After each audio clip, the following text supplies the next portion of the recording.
কোন রকম উস্কানি দেওয়া একেবারেই ঠিক নয়।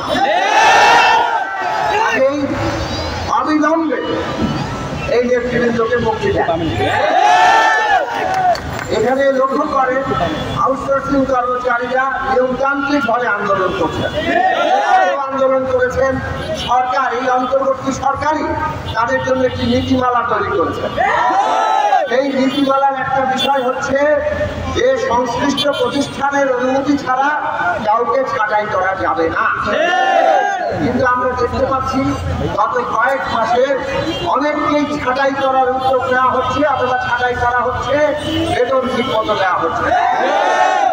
কাজেই নীতিমালা সরকারি যেটা ঠিক করলো সেটা অনুসরণ যে হচ্ছে না, এইটার দায়িত্ব তো সরকারকেই নিতে হবে। আউটসোর্সিং কর্মচারী ভাই বোনেরা তারা বেতন না পেয়ে তাহলে সংসার চালানো কঠিন হচ্ছে, অনেকে ছাঁটাই হয়ে যাচ্ছেন। কাজেই তারা তাদের ন্যায্য দাবি নিয়ে নিয়মতান্ত্রিকভাবে রাস্তায় আছেন।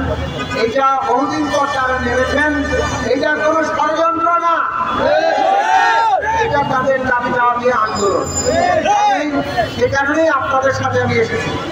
কোন ষড়যন্ত্রমূলক কোন তৎপরতা যদি এখানে কেউ করতে চান তাহলে এই দাবির ন্যায্যতা থাকবে না।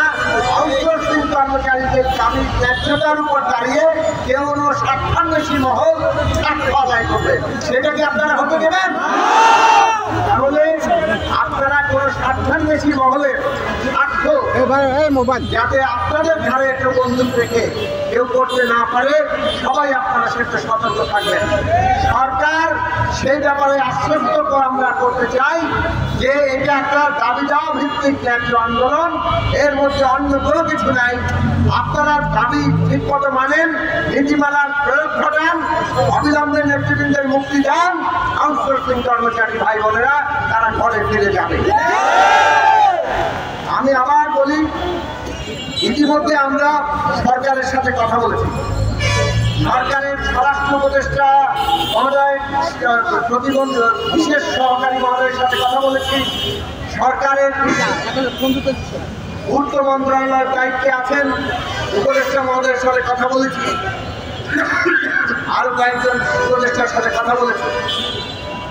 তারা বলেছেন যে আন্দোলনকে আপনারা, যে পরিস্থিতি তাতে আন্দোলন আপনারা যদি স্থগিত করেন তাহলে সরকার আপনাদের বিষয়গুলো বিবেচনার সাথে দেখবেন।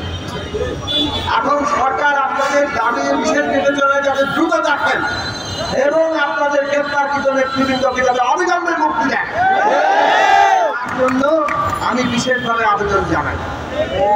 আমরা সরকারকে বলি, আজকে এখানে ইতিমধ্যেই এই আউটসোর্সিং এর নেতৃবৃন্দ তারা সমাবেশ স্থগিত করার ঘোষণা দিয়েছেন, তারা বাড়ি ফিরে যাবেন।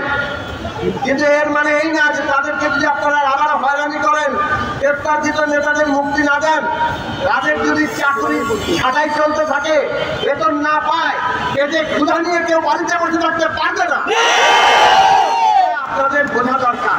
তবে সরকারের কাছে বিনীত অনুরোধ করবো যে আউটসোর্সিং কর্মচারীদের দাবি দেওয়াগুলো অত্যন্ত বিবেচনার সাথে দেখেন এবং সমাধান করেন, তারাও ঘরে ফিরে যাবেন। ন্যায্য দাবির সাথে আছি।